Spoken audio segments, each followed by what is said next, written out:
Can I help you? I'd like to see the man in charge. He's in here.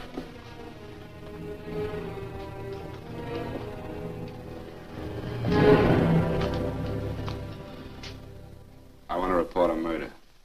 Sit down.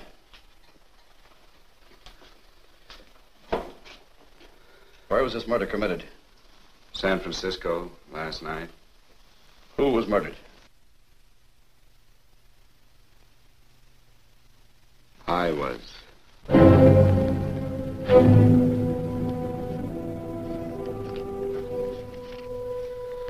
Well, do you want to hear me out or don't you, Captain? I don't have very much time. Your name Bigelow? Frank Bigelow? That's right. Answer the San Francisco APB. Send it direct to Inspector Bannon at Homicide. Tell him we found Frank Bigelow. Go ahead, Mr. Bigelow. Well, this involves some other people, Captain. A number of other people. You tell it any way you like. I live in a little town called Banning out on the desert. It's on the way to Palm Springs. I have a small business there. Paula? Yes, Mr. Bigelow. Give me a copy of Miss Hollis's 48 tax return, will you? Oh, you better get the 47, too. Yes, Mr. Bigelow. I don't think we took any depreciation on that new equipment last year. No, we didn't. I remember you said we could include it all this year. Sure, we can. Hey, Frank. Yeah, well. Peterson says he wants a financial statement before he can give me my loan. Hello, Kitty. I will. Well, I'm leaving for San Francisco today, but I'll be back in about a week. I'll take care of it for you then. Sure is a scorcher, isn't it? Well, I've seen him worse. Well, have a nice time, Frank. Yeah, thanks, Will. Paula, why don't you come down to the place and let me give you another permanent? Makes your hair so much easier to manage in all this heat. I can't afford it right now. Maybe next month. Yeah, here it is. No, we didn't take it. Well, we can do it this year. You work it out any way you think best. Have a nice trip, Frank. Sure, Kitty. See you when I get back. Bon voyage. Why don't you come down anyway, Paula? We'll work out a deal on that permanent. Thanks. Maybe I will. Hello? Oh, hello, Mr. Hawkins. Just a moment. Do you want him to send your ticket over? No, I'll pick it up myself.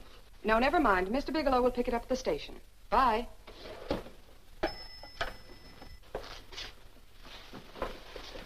I want to go with you, Frank. Now, Paul, I'm just going on a little vacation. You know that? You want to go without me, don't you? Be gone just a week. And I suppose you've just made up your mind to take this little vacation at 9 o'clock this morning? No, Paul. I meant to tell you about it a few days ago. I guess I forgot. Oh, you forgot. Paula, don't be like that. Don't be like what? You just drop a little announcement that you're going away. Not tomorrow or next week or next month, but today. No explanations, nothing. And I'm supposed to swallow the excuse that you need a little vacation. I just want to get away from town for a few days, that's all. Get away from this town or get away from me. Oh, Paula, please try to understand. How can you ask me to understand anything like this? No, I'm sorry, but I don't understand. Go to San Francisco, but don't expect me to be waiting for you when you get back.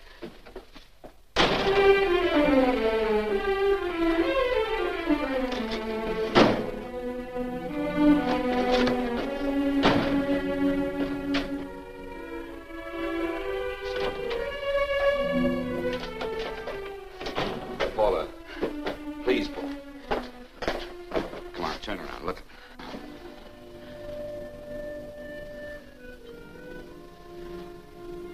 Come here. Why do you do this to me, Frank? Why can't you be honest with me? As honest as I am with you? Do you have to go? I have to go, Paula. I know what I'm doing. All right, go. Go anywhere you like. You can go to blazes for all I care. Paula. Paula. Yes, I know. I'm being foolish. Come here.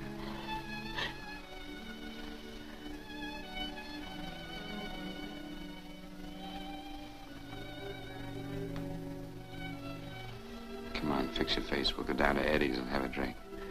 All right, why not?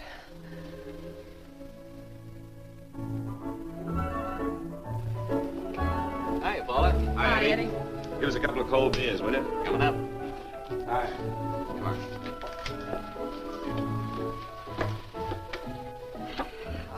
relief. This air conditioning feels good. I sure wish we had it in the office. It'd make working a pleasure. Well, if it stays this hot, don't bother going in the rest of the week. I win 2 races today. How many did you lose? Now, you would have to ask that. Kind of early for you two, ain't it? Too hot to work. That's what I like to hear.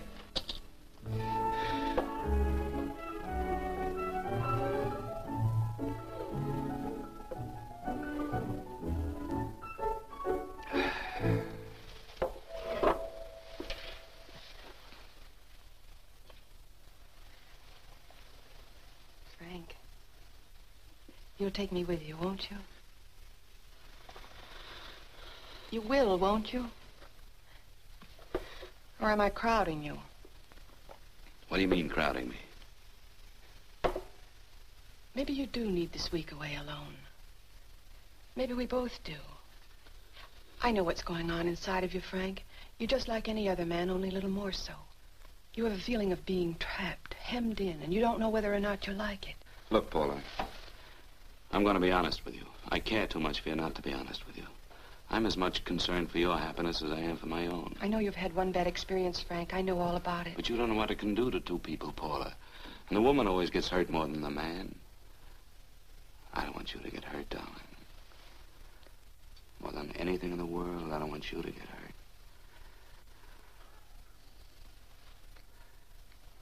Want to hear some music? All right, Frank. Got a couple of nickels, Eddie? Yeah. This won't bother you, will it? No, next result doesn't come in for half an hour.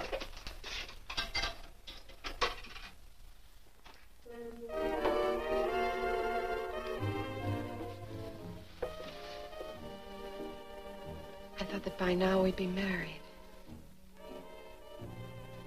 No, I'm not going to crowd you anymore, Frank. Go to San Francisco. I don't like it, but I'm convinced that you must go. I want you to be very sure, Frank. If it's right, and I believe it is, we'll have something really wonderful together. If it isn't, we should both know it as soon as possible. So you see, even if I could stop you, I wouldn't do it now.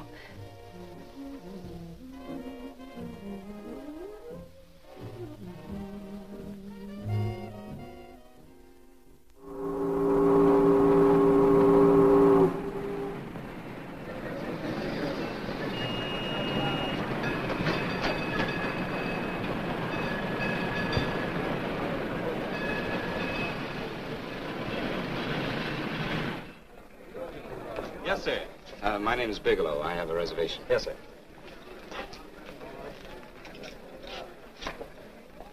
Here we are, sir. My name is Bigelow. I have a reservation. I have it, sir. It's a very nice room on the 6th floor, facing the bay. Boy, this might help you enjoy your stay, Mr. Bigelow. It's a little booklet on how to have fun in San Francisco. Oh, thank you. Very welcome, sir. Thank you. Say, is it always like this around here? No, this is market week, and it's the last day, too. Boy, always around until you need him. Oh, 517? Thank you. Here's a message for you, Mr. Bigelow. Long-distance call came in about an hour ago from Banning, from a Paula Gibson. Oh, thank you. Very welcome. Show Mr. Bigelow to 618. Right this way. Bye.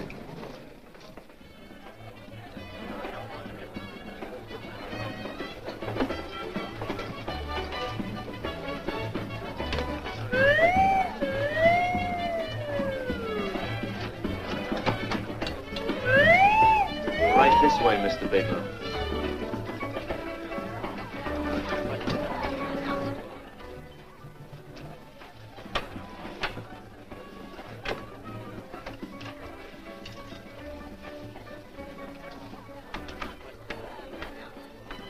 Is there anything else, Mr. Bigelow? Oh, yes, you can get me a dry Manhattan and a package of razor blades. Yes, sir. Thank you. Oh, and you can leave that door open. Hello, operator. I want to speak to Miss Paula Gibson in Banning, California. Yeah, that's right. No, I'll wait. Hello? Hello, Paula. Oh, hello, Frank. How was the trip? Fine, just fine. Having a miserable time, I hope. Well, I don't know. I just got in. What was that?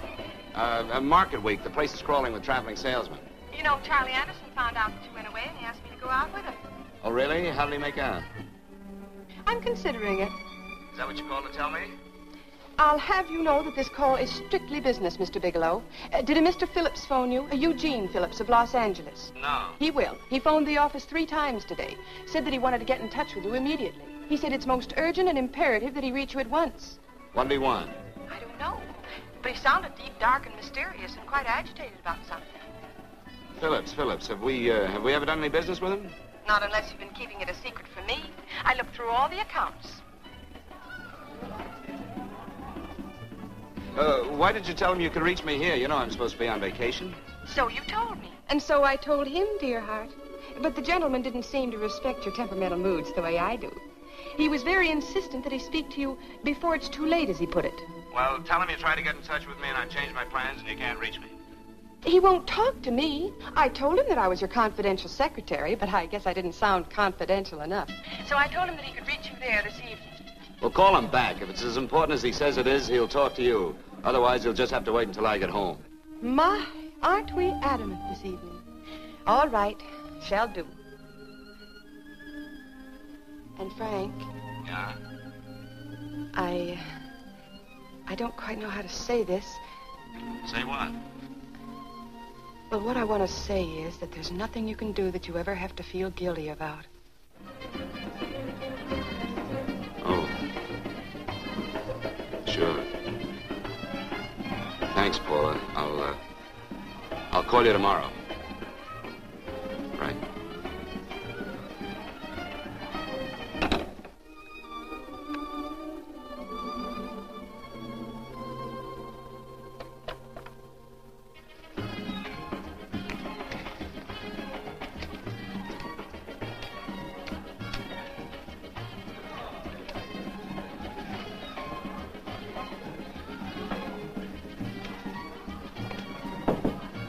Oh, just put it there, please.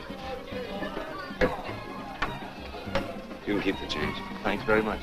Say, how long has this been going on? Well, it's been a madhouse all week, but they check out tomorrow. Oh? I thought you were with them. No, I'm just here on a vacation.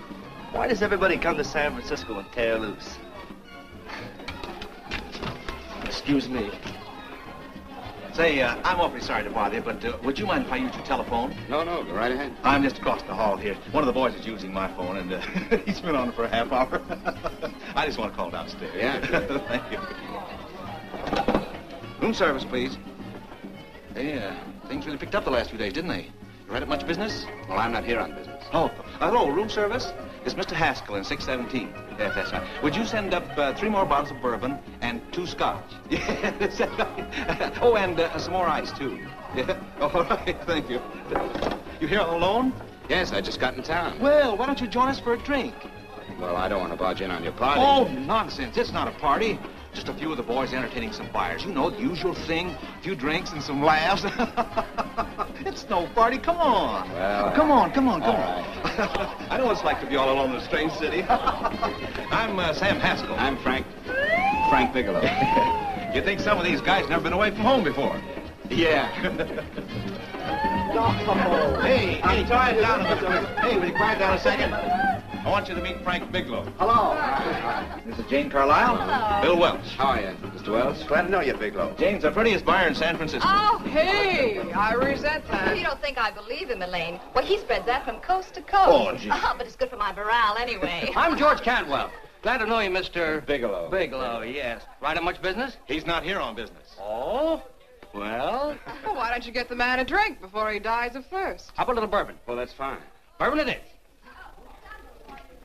Of course, Mr. Wallace. Yes, Mr. Wallace. But, Mr. Wallace, I'll need at least a week in Cleveland to visit all my accounts. I can't figure on being in Philadelphia until the 17th. Eddie, will you get off the phone? I want you to meet Frank Bigelow. How are you, That's his boss. He's been trying for an hour to get his expense account boosted. Yeah, the way this guy holds on to $1, you'd think they weren't printing them anymore. Yes, Mr. Wallace. I'm leaving here the first thing in the morning. Yes, sir. Oh, keep your hips loose, Harry, like this. Oh, yeah. How's he doing? Oh, there's nothing wrong with Harry's rummer. The 2 years at Arthur Murray's wouldn't cure. Hey, now, wait a minute. I was going all right there. This is Sue and Harry Brantis. Hello, good to meet you. How are you? Where'd you find her, Sam? On a dance marathon? Oh, bourbon. Oh, Really? Oh, thanks. Now that you could do the rumba. Well, a little, but I'm kind of rusty. Anything would be an improvement after Harry. Oh, how do you like that? Well, here goes. Hey, you're good. Oh, my wife, she's a good dancer, isn't she, Bigelow? Oh, yeah. Hey, fellas, I thought you were going to show us a good time tonight. Is this doing the town? That's right. We practically bankrupt our stores to buy everything you've got. Then you keep us in this hotel room. I agree. This is my last night to howl before I go back to being a dutiful housewife. Well, it looks like we're stuck, boys. This is where we blow all our commissions in one night. Who cares? And you're coming with us, Bigelow. Oh, no, thanks. You run along. I've got to get unpacked and have dinner. Oh, no, you're not going to get away from me. Now that I found a man who can dance, I'm going to hang on to him.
You got here. Wait till they hit the pitch in about an hour. That's when they really go out of their minds.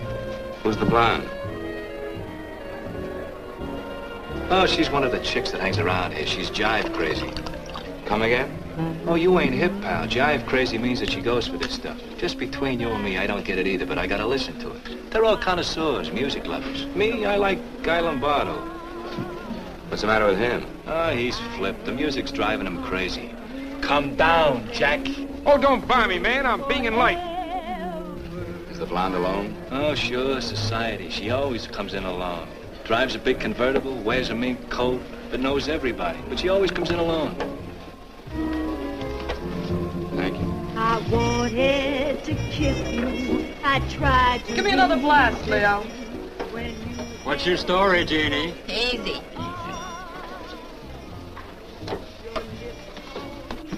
Hello. Easy. Dig the fisherman. Oh, that's really silk, isn't it? Can I buy you a drink? Sure thing. Give me a blast, Leo. Leo, I left my blast at the other end of the bar.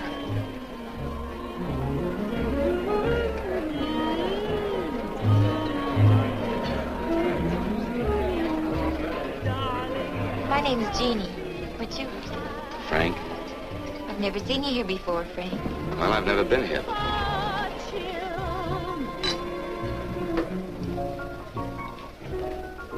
This is mine. Mine was bourbon. Well, sure it is. You saw me pour it. Give me a fresh drink. Anything you say. Oh, listen to that piano. Feel those vibrations. You don't get your kicks out of this, do you? I can live without it. Why do you stay here? I don't know. I bet I know. You're lonely in a big city. Why, you don't have to go into a routine with me. I like good company, too.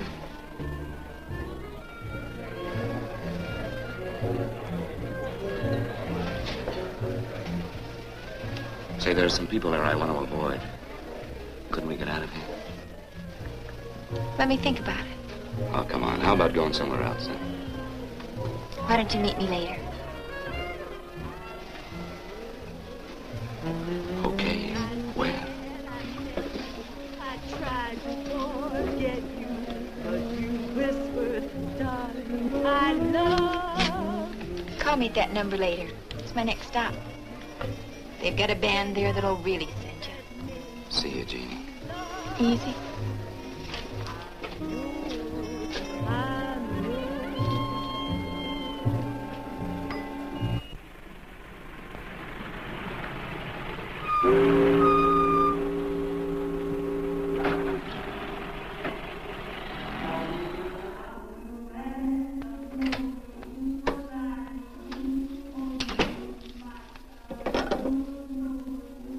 Never mind, operator.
Room service, please. Come in.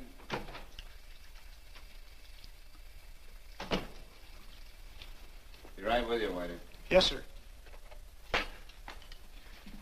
Rest well, sir? Yeah, sure. May I? Go ahead. It's on that for you. Thank you, sir. Would you like anything else? Oh, thank you, that's all. Waiter. Yes, sir. Take this away. Is there anything wrong, sir? No, just take it away. I don't even want to look at it. Are you all right, sir? Yeah, sure. All right, I just had too big a night, I guess, that's all. I need some fresh air. Of course. Thank you, sir.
Lungs in good condition.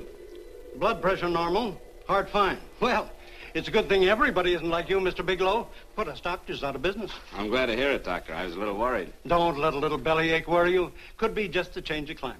Well, it isn't exactly an ache, Doctor. It's kind of hard to describe the feeling. Maybe it was the drinks I had last night. I might have mixed them too much, huh?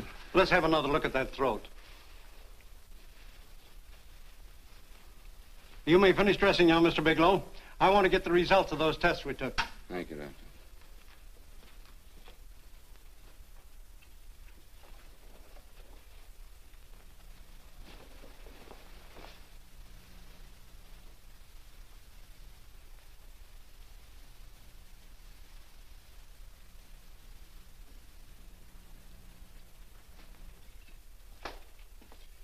Mr. Bigelow, this is Dr. Schaefer. Hello, Doctor. How are you? Sit down, Mr. Bigelow. According to the information you gave Miss Wilson, you're not married, Mr. Bigelow. That's right. Do you have any relatives, family, anyone in San Francisco? No, no one. I don't know a soul in San Francisco. Where is your home? What is this, Doctor? Why all the questions? You're a very sick man, Mr. Bigelow. Sick? But you told me I was in good shape. Yes, I know. But my preliminary examination didn't reveal your true condition. You sound as if it's pretty serious, Doctor. It's extremely serious. I want you to understand that we wouldn't tell you something like this unless we were absolutely certain. Well, of course, of course. You must steel yourself for a shock, Mr. Bigelow. Well, go on, Doctor. What is it you're trying to tell me? Our tests reveal the presence in your body of a luminous toxic matter. What is that exactly? A poison that attacks the vital organs. Poison? We have no alternative but to tell you this. Your system has already absorbed sufficient toxin to prove fatal. I wish there was something that we could do. What do you mean, wish? You mean there's nothing? There is nothing anyone can do.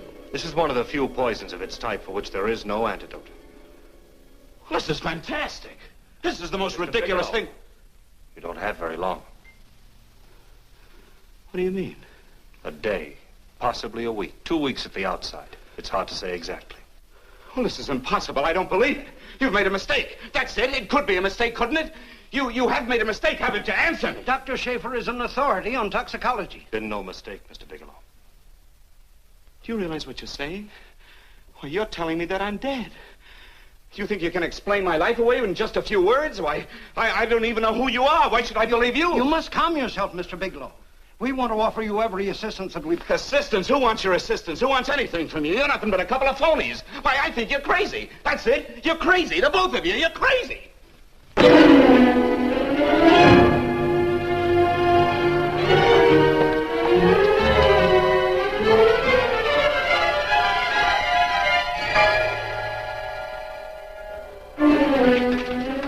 Where's the doctor? Come on, tell me. Where's... Get out of here. What's the trouble here? What's the matter with you? Doctor, I want you to examine me for luminous poison. Come right in here.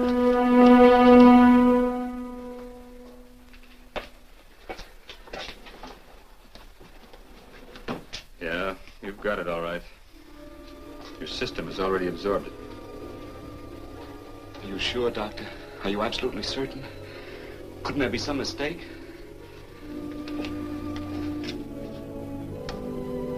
There it is. The toxin is actually luminous in the dark.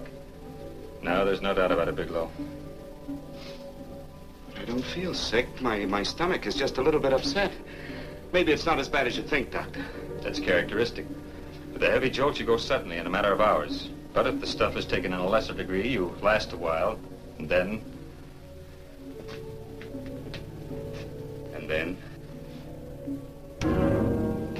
Give it to me straight, Doctor.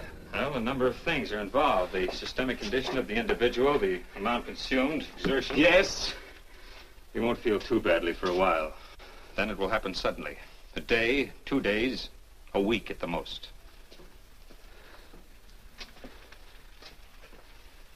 A day? 2 days? There's nothing that can be done now. If it had been caught in time, your stomach could have been washed out. But you've had it in you for some time now. For at least 12 hours, haven't you, Bigelow? I don't know. You don't know? No. Don't you know how you got it? No. And this is no accident. Somebody knew how to handle that stuff. That wax is tasteless and odorless. And the amount of alcohol in your body, you must have got it in liquor. I was drinking last night. Arrange for your admission to the hospital immediately. Of course, I'll have to notify the police. This is a case for homicide. Homicide? I don't think you fully understand, Bigelow. You've been murdered.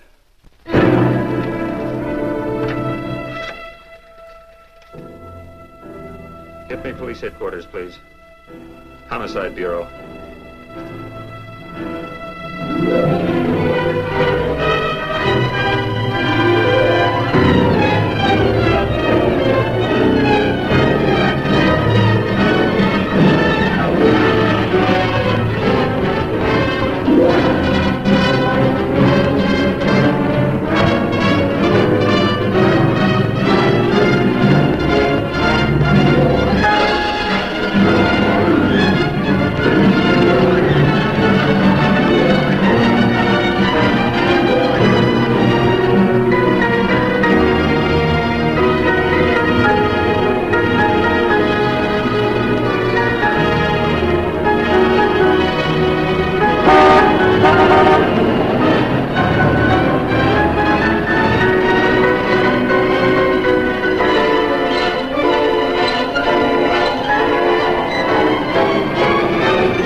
Open up.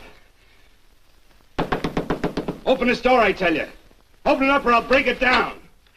Where are those men? Where are those men who were here last night? I don't know. There are no men here. Please go away. Don't lie to me. Where are they? Mister, this lady just checked in. Those men aren't here no longer. They checked out of the hotel early this morning. Checked out? Please go away. I'm sorry. I'm terribly sorry.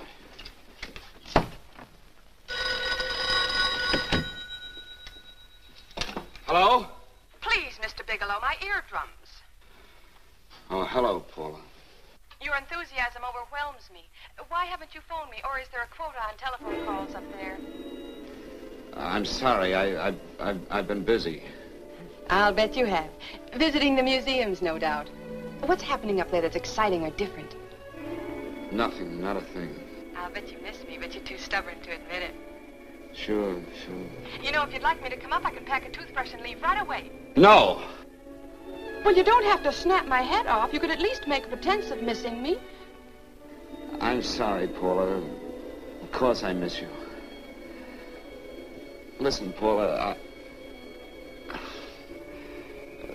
Paula, it's just that I don't feel like talking now. I'll call you later. Don't strain yourself. You phone me sometime when you feel more like talking. Oh, by the way, I called that Mr. Phillips back. Phillips? Yes, you know, the man that tried to reach you. Well, I'm afraid you'll never know why it was so important that he speak to you. His office said he died yesterday. Frank, are you there? Did you hear me? Died? When? Yesterday. So you won't have to bother your little head about him anymore. You can just go ahead and have fun. Paula, what did he die from? Do you know? I suppose he died from whatever people usually die from. Well, didn't they tell you? Don't you know? What are you getting so excited about? You said you didn't even know the man. Listen, where's his office located? What difference does it make? You can't talk to him now. I told you the man's dead. Paula, will you stop talking so much and tell me where his office is? All right. It's the Phillips Importing and Exporting Company, Bradbury Building, Los Angeles. Bradbury Building, Los Angeles. That's right. Say, this is really a switch. Listen, if you want to reach me, I'll be in Los Angeles. Are you out of your mind? I'm sorry, Paula. I've got to hurry. Wait a minute. Where in Los Angeles? The Allison Hotel. Goodbye, Paula.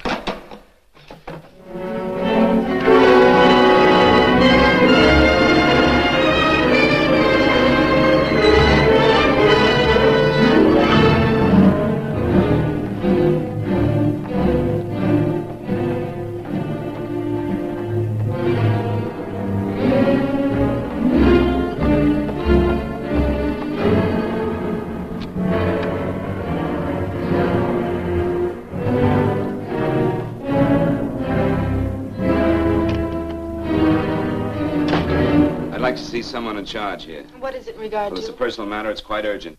Perhaps Mr. Halliday can help you. Who's he? He's our controller. Your name, please? Bigelow.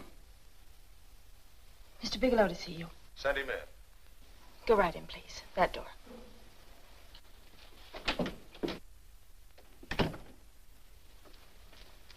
Mr. Bigelow? How are you, Mr. Halliday? What can I do for you? Well, Mr. Phillips phoned my office several times yesterday. I'd like to find out what it's all about. You know Mr. Phillips died yesterday? Yes, I know. But I don't understand. If he phoned you, didn't he tell you what it was about? Well, he didn't speak to me. I wasn't in my office at the time, and he wouldn't tell my secretary. Well, I'm afraid I can't be of much help, Mr. Bigelow. I've no idea why Mr. Phillips tried to reach you. I'm sorry you had to make the trip for nothing. How do you know I made a trip? I didn't say anything about making a trip. I merely said he phoned my office. My office could be here in Los Angeles. Miss Foster, Yes? didn't you mention something yesterday about Mr. Phillips speaking with Mr. Bigelow in San Francisco? I said that he had phoned Mr. Bigelow's office in Banning, but that Mr. Bigelow was staying at the St. Francis Hotel in San Francisco. I'm sorry you misunderstood me. Do you know why Mr. Phillips called? No, I don't. All right, thank you, Miss Foster. You can understand that we've been somewhat upset around here. Now, if you don't mind,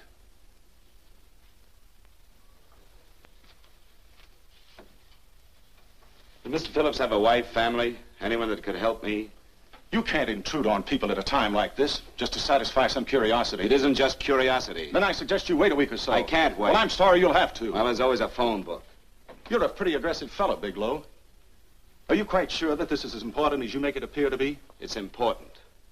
Mrs. Phillips lives at the Sunset Arms Apartments. Thank you.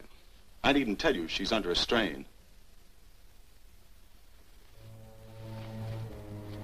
I suppose you're capable of using a little more tact with her than you demonstrated with me. I think I can handle it. By the way, what was the cause of Mr. Phillips' death? Suicide. He leaped from the balcony of his apartment. Thank you.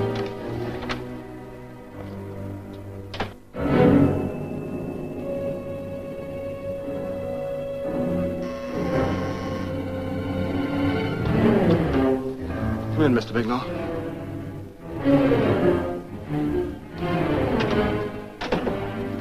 I'm Stanley Phillips, Eugene's brother. Halliday phoned that you were coming.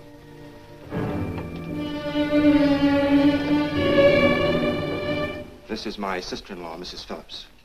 I'll try to make this as brief as possible, Mrs. Phillips. I'm afraid I can't be of any help to you, Mr. Bigelow. I haven't the slightest idea why my husband wanted to speak to you. Well, I guess Halliday covered just about everything. Did your husband ever mention anything about me, Mrs. Phillips? Anything at all? No, I can't recall Eugene ever having mentioned your name.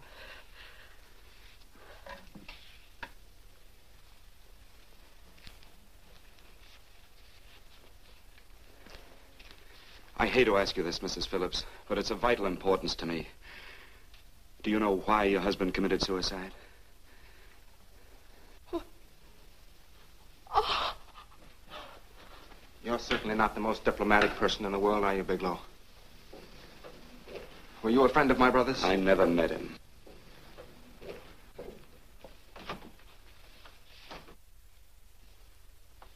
My brother was in a jam, a pretty bad jam.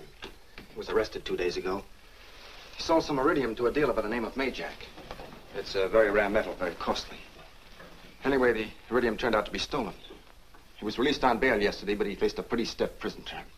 And have committed suicide for less. Yes, I know. That's how the police feel about it. What puzzles me, though, is this crooked deal. Knowing Eugene, you wouldn't say he's the type of man to be mixed up in anything like that, now would you? I told you I never met him. That's right, so you did. Now, what's this all got to do with you, Bigelow? I don't know. Let's come play with each other, Bigelow.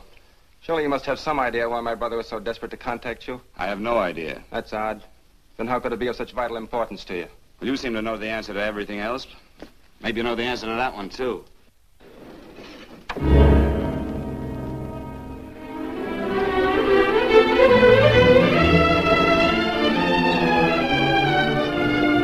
There's a message here for you to call operator 82 at Banning. Oh, thank you.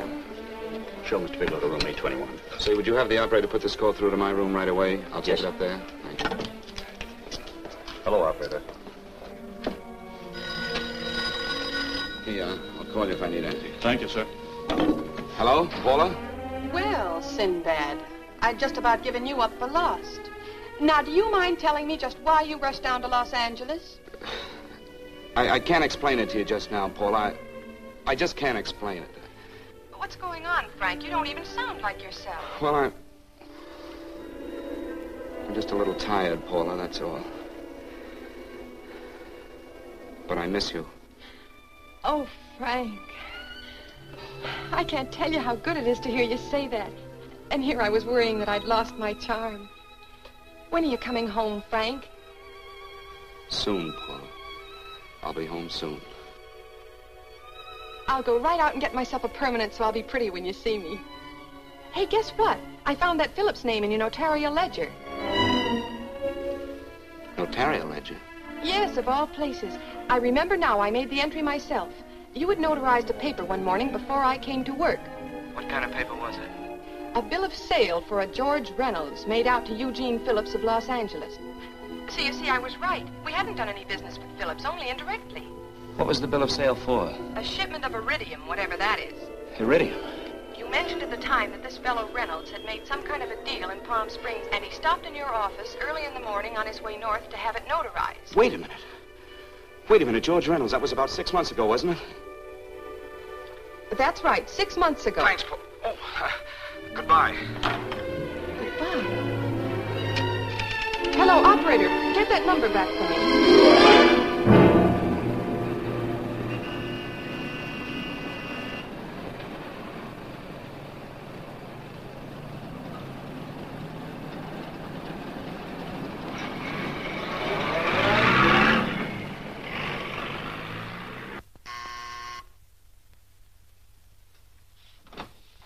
I've got to talk to you, Mrs. Phillips.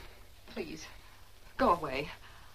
I want to be left alone. But I found out why your husband wanted to see me. It was in connection with a bill of sale. Come in. Thank you. What do you know about a man named George Reynolds? George Reynolds? Yes. Why, that's the man my husband claimed sold him the iridium. And what did Reynolds claim? Reynolds disappeared. Yes? About 2 months ago, my husband grew suspicious that something was wrong. Since then, he tried in every way to locate Reynolds, but could find no trace of him. But I don't get it. Your husband could have proved he made a legitimate deal by showing the bill of sale he got from Reynolds. Then there was a bill of sale? Yes, of course there was. My husband swore there was, but at the time of his arrest, he couldn't find it. It was mysteriously missing. Well, then, if your husband could have shown proof, it would have been George Reynolds who would have faced the prison term. Eugene was convinced that Reynolds had stolen the bill of sale. He was the only one who had reason to eliminate evidence of the transaction. Thank you, Mrs. Phillips. Thank you very much. You've been very helpful. Oh, if you'd only come sooner, Mr. Bigelow. My husband might be alive today. I know.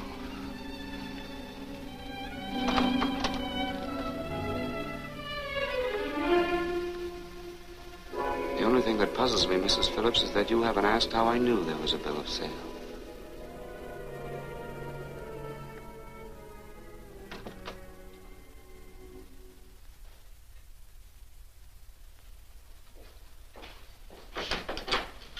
Mr. Holliday isn't in. He should be back shortly.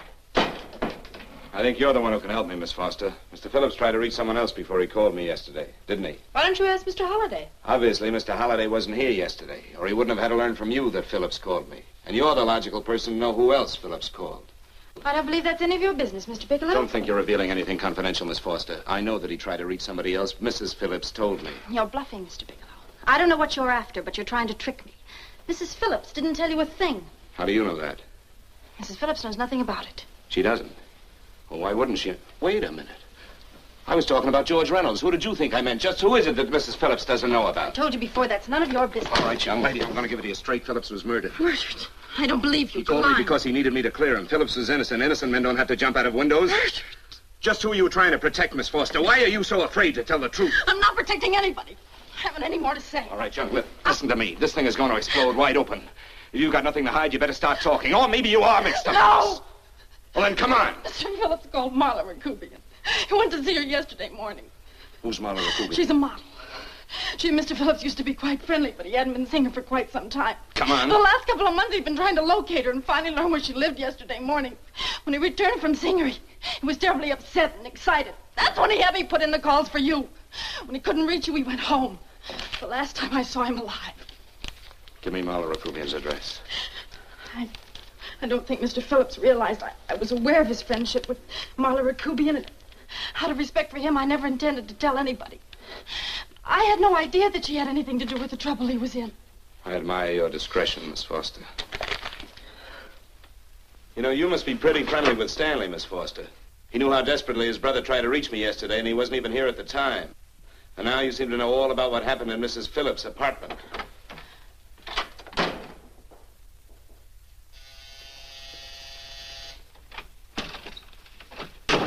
Miss Rakubian? Yes? What do you want? Get out of here or I'll call the police. Go ahead, call him. Well, go ahead, call him. Going on a trip, huh? Yes, going away for the weekend. Sailing for Buenos Aires tomorrow, some weekend. I'll send you a postcard. Now get out of here. Who are you going with, George Reynolds? Never heard of him. I suppose you've never heard of Eugene Phillips either. Just who are you? What do you want? Never mind who I am. Where's Reynolds? I told you I don't know him. Now will you get out of here and leave me alone?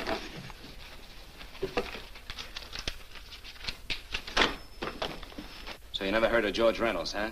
And don't try to tell me that this isn't him because I've seen him. If you think you can scare me, you're crazy. Look, I know that Phillips came here yesterday. And right after he left, he was pushed out of a 6-story window. Pushed? Phillips committed suicide. Your playmate Reynolds murdered Phillips. And then he went up to San Francisco to get me. Because I knew about a certain bill of sale. I don't know what you're talking about. You're in this right up to your pretty little neck. I'm not mixed up in anything. Get your hands up. Drop that picture on the couch. Turn around. Don't get any ideas because I'm not afraid to use this. Give me your wallet.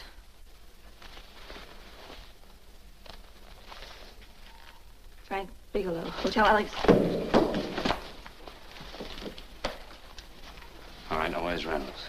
I don't know. I don't know where he is. Is that what you told Phillips yesterday? I told him exactly what I'm telling you. I haven't heard from him in months. Yeah? You're mighty careful of the picture of a man you haven't heard from in months. What does the Ray stand for? It was a pet name. Do you mind? Oh, it sounds very cozy, Miss Rakubian. You and Reynolds call each other pet names while you make a sucker out of Phillips. Phillips made the deal because he wanted it. Yeah? I'll bet you weren't above using what it takes to help make him want it. Who's paying for this trip? I am. Really? A first-class trip to Buenos Aires on a model salary. Don't make me laugh. Since you and Reynolds aren't seeing each other anymore, you don't mind if I keep this deal. If I were a man, I'd punch your dirty face in. You know, I really believe you would. Oh, I almost forgot. Your tickets. Don't be surprised if I'm there to see you off.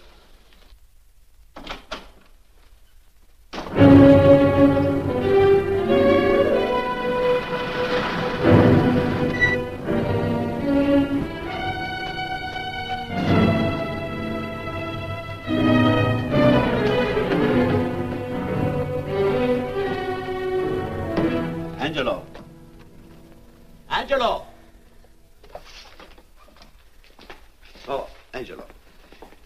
taking this picture of George Reynolds? I take so many pictures, I can't remember them all. This gentleman is a friend of his and would like his address. We have no card on him. I don't think we ought to do that. He's willing to pay $20 for it. That's the paper we used last year. Of course, you understand, we usually don't give out the information about our clients. I know, you're a couple of high-class fellas. Thank you. Revealing anything confidential is against the ethics of our establishment. That's right. Honesty is the best policy. Of course. But in your case, inasmuch as you're a personal friend of Mr. Reynolds... Thanks. I knew you'd come through. Got it. Here it is. We don't have his address. He must have called for the picture. But he couldn't have been a very good friend of yours, mister, because his name is not George Reynolds. It isn't? Well, what is it? It's... Huh? Oh. Yes. It's Raymond Rakubian. Rakubian? What's so unusual about that? The picture's signed Ray, isn't it? Yeah. Yeah. Thanks.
Your lips called me baby, then I thought that maybe love.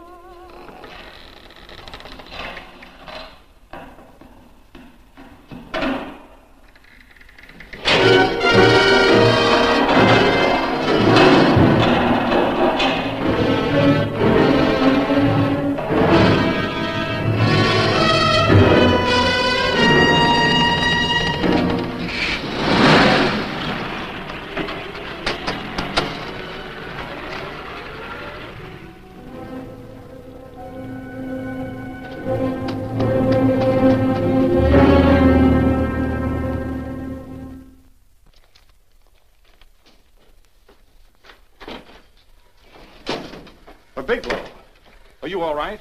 Can I get you anything? No, thanks. Do you know this man? No, I don't think so. Are you sure you've never seen him? I'm quite sure. Does the name Raymond Rakubian mean anything to you? No, I never heard of him. Why? He also uses the name George Reynolds. This is Reynolds? That's right. Well, where can we find him? That's what I want to know. Tell me something, Halliday. You're the controller here. How come you didn't know about that bill of sale? Phillips made that deal before I came to work here. Yeah, but you still keep records, don't you? For some reason, which is none of my business, Phillips preferred to keep that among his personal papers. Now, does that answer your question? You came in here today asking for some information that you needed, and I tried to be as cooperative as I could. But now you're beginning to annoy me. So get out before I throw you out.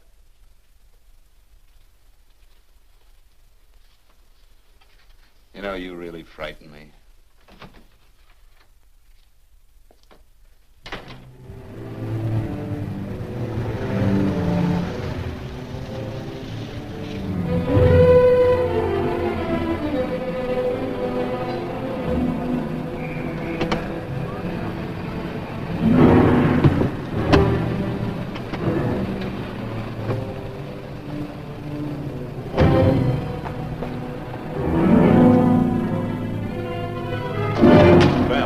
time you showed up, Bigelow. Go ahead, Dave.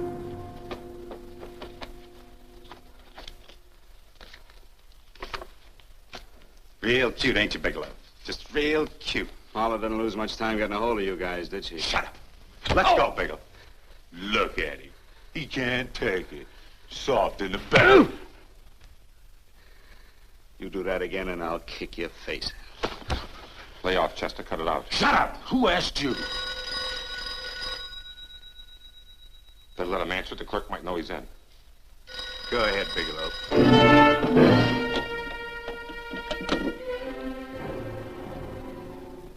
Hello? Frank. Frank, why did you hang up on me? I've been trying to get you for hours. I'm sorry, Paula. I was in a hurry. Well, don't be in such a hurry this time. You didn't give me a chance to finish what I had to say. What's the name? I wanted to tell you that McGowan was in hollering his head off because you didn't go over the books. Tell McGowan to get another auditor. Sure. Sure, I'll just do that little thing and lose the best paying account we've got. Do as I tell you, Paula. Frank, are you drunk? Paula, how much we got in the bank? About $2,200. Draw it out tomorrow. Sure. Then what do? Skip town without paying our bills? Forget the bills. You know that coat you always wanted? Buy it. You are drunk. You know, if I didn't have such a good character, I'd be tempted to take advantage of your intoxicated state, Mr. Bigelow. I'm not drunk, Paula. Well, then don't tell me that one day away from me can affect you this way. Cut it short. Paula, Yes? I'm sorry I left you. I never realized how much I love you. But I know it now. Oh, Frank, darling, I love you too so very much. Please come home. I miss you terribly. I said cut it short. I'd just love to let you have it, Bigelow. Let's go, Chester. This guy's kept us waiting long enough now. Walk in front of me, Bigelow. And keep your mouth shut. If you so much as look cross-eyed at anybody, I'll blow the back of your skull out.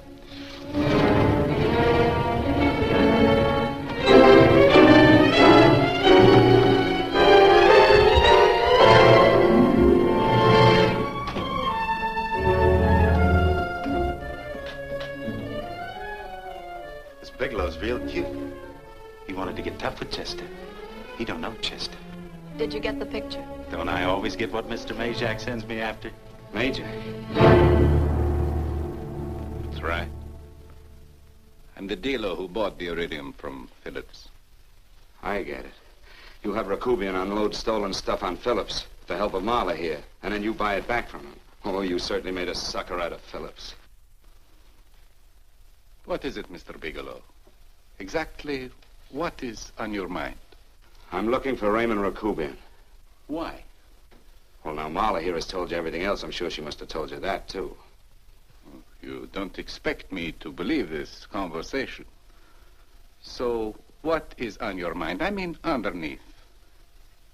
You forced your way into my affairs, and now I want to know why. I just told you. I'm looking for Raymond Rakubian. Don't get cute. I'm just itching to work you over. Soft in the belly. Can't take it. See what I tell you?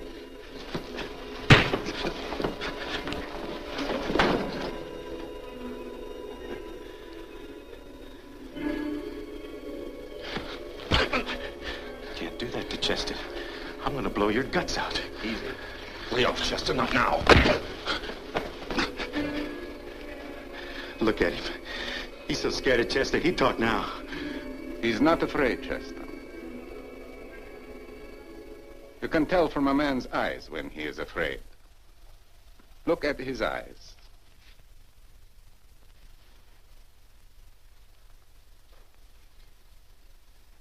Oh!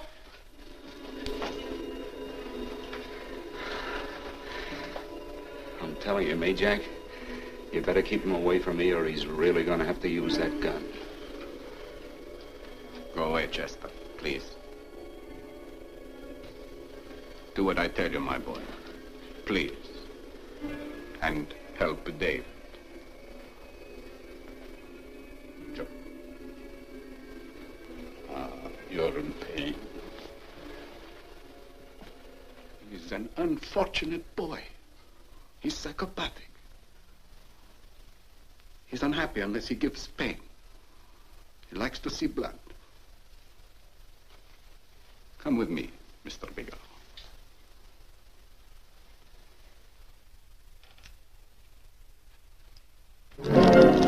Raymond Rakubian was my nephew. He could not possibly have tried to kill you. He's been dead 5 months.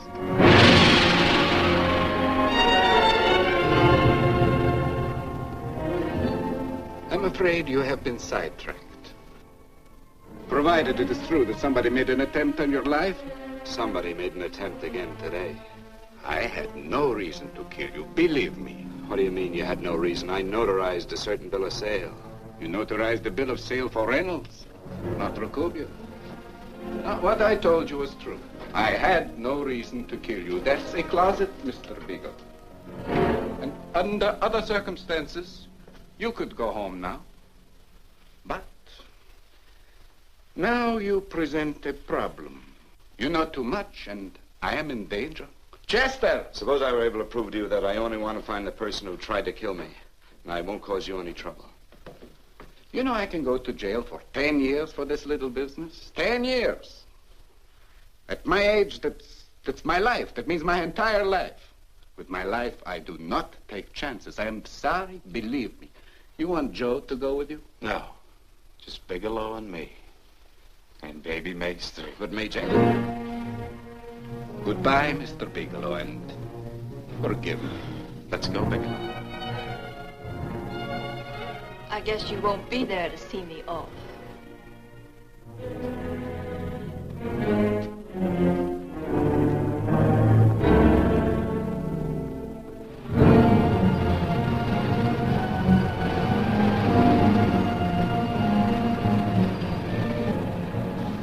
Tried to make a boob out of me in front of Major.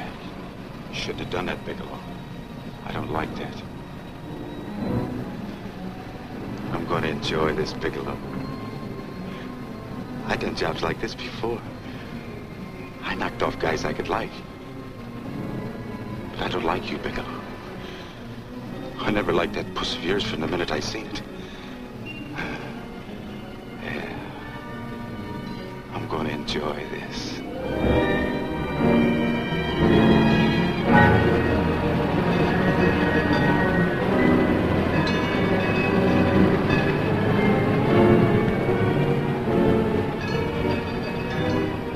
Ain't scared yet, are you, Bigelow?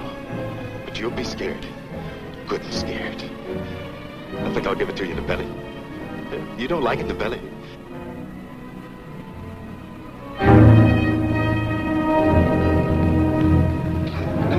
Good. Try it.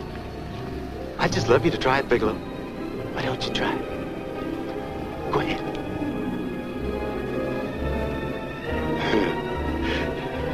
Didn't have the nerve, did you, Bigelow? Yeah. I think I'll give it to you right in the belly.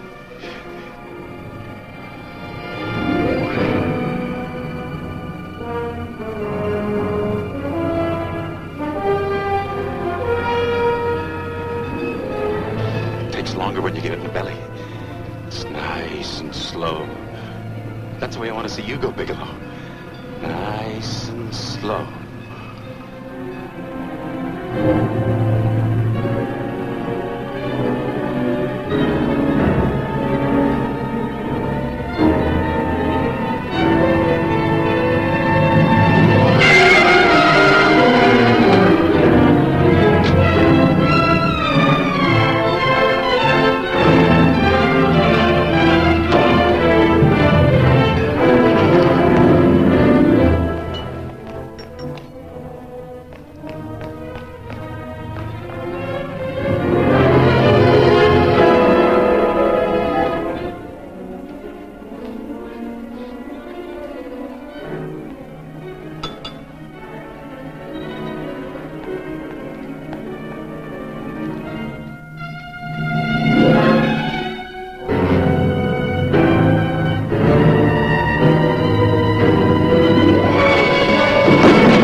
all right? Yes, I'm all right, Paula, but what are you doing here? How did you get here? Freddie Ross flew me down. I had to come. I had to see you. You shouldn't have come, Paula. You shouldn't have. What is it, Frank? You're in some kind of trouble. I know it. Look at you. You're a sight. Your clothes look as if you've slept in them. Are you ill?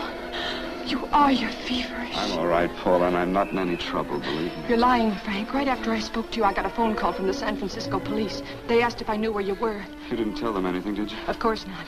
It was the homicide detective that called. What is it, Frank?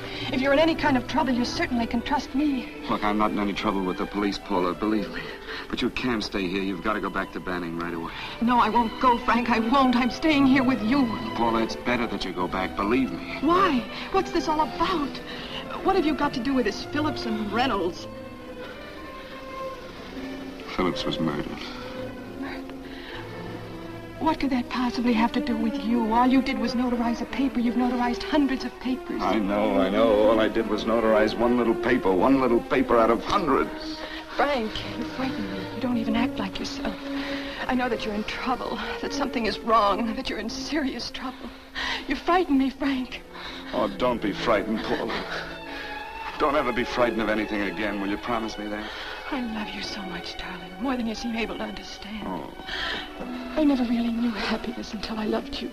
Sometimes when I used to be afraid that you weren't sure how you felt, I tried to hold back, but I couldn't. Losing you would have meant losing everything. There would have been nothing left. Don't, Paula, don't.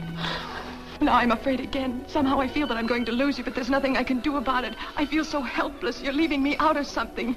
Tell me, Frank, what is it? Give me a chance to fight back. Just give me a chance, please. You do love me, don't you? Oh, yes, Paula, I love you. I never was more certain of anything in my life. I wasn't sure before. I was a little blind, I guess, but believe me, I'm sure now. Can you understand that, Paula? I understand. A man can be like that, Paula. Something has to happen. It can be a big thing or a little thing, but it can make him realize how much someone means to him, how much he really loves her. Oh, and I love you, Paula. More than I ever thought it possible to love anyone in the world, I love you. Then why won't you tell me about this trouble you're in? Why won't you try to let me help you? You can't help me, Paula. You don't want my help. Oh, Paula, there's nothing you can do. Will you believe me? So will you please go home, please?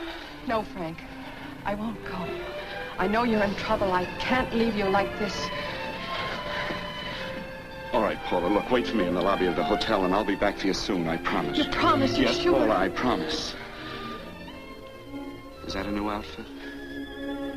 Yes. Oh, it's beautiful.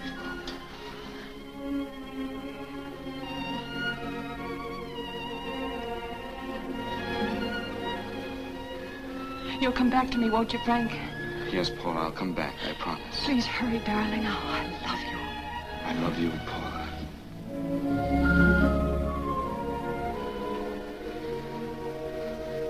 Goodbye, Paula.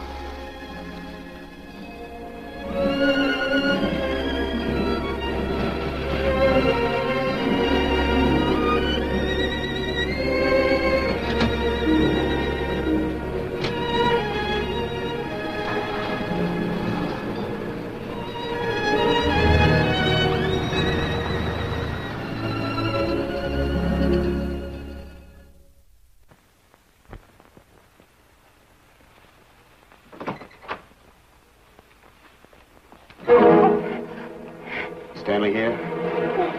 You sure? All right, get in there.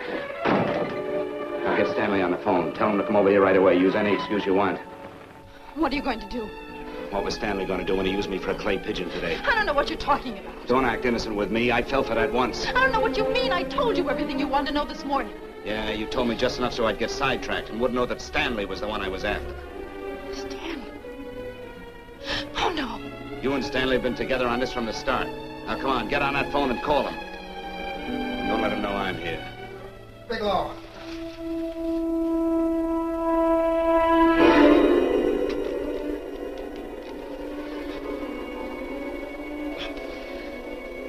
You've been sidetracked, all right. But it was the poor bereaved little widow who did it. Miss Foster found this letter this afternoon. It's in my brother's desk at the office. It's postmarked 2 years ago. It isn't exactly the kind of a letter that a married woman gets from a casual friend. I'm sure my brother wasn't aware that they were so well acquainted when he hired Halliday. It's felt right since dinner. Where did he have dinner? At Mrs. Phillips' apartment. Halliday was there, too, and Stanley confronted them with that letter. Did you have anything to drink? Yes, why? How long ago? Half an hour ago, just before I came here. Miss Foster, get on the phone, call the emergency hospital. Have them get an ambulance over here right away. What? Tell them to prepare a stomach wash for luminous poisoning. Luminous poisoning? Go on, do what I tell you. You may still have a chance to save his life. Go on!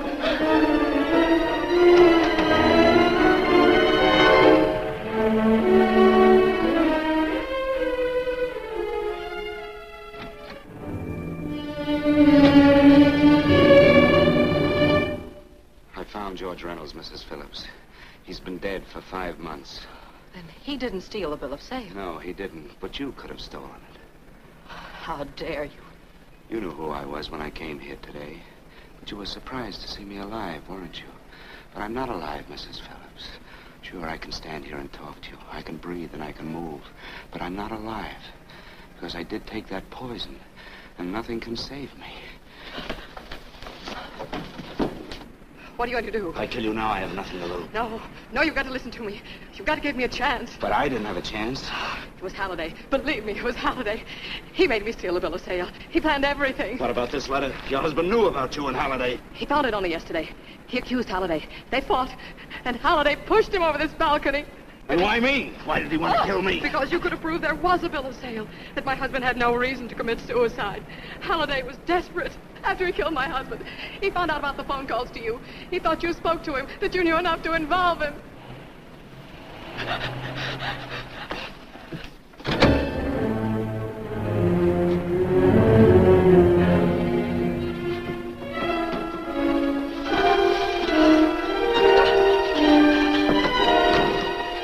Where's Halliday? Where is he? He's in the office. This time you don't warn him.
along.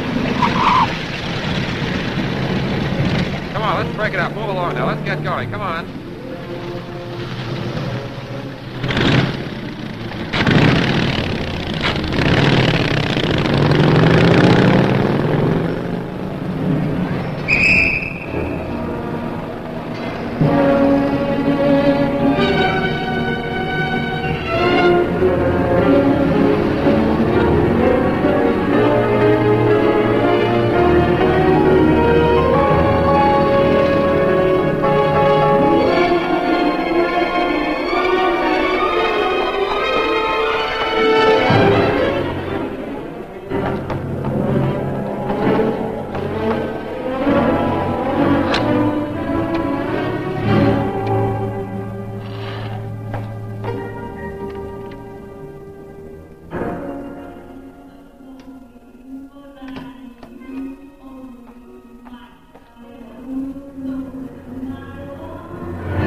All I did was notarize a bill of sale.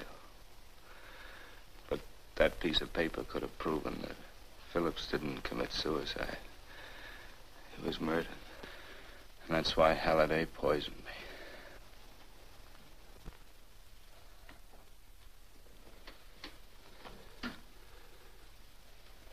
Would you?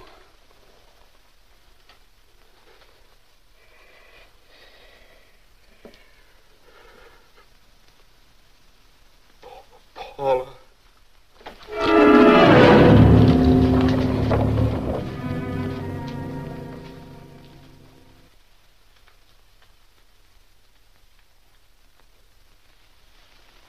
Call the morgue.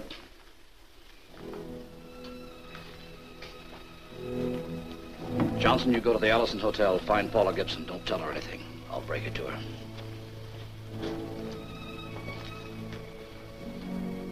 How shall I make out the report on him, Captain? Better make it dead on arrival.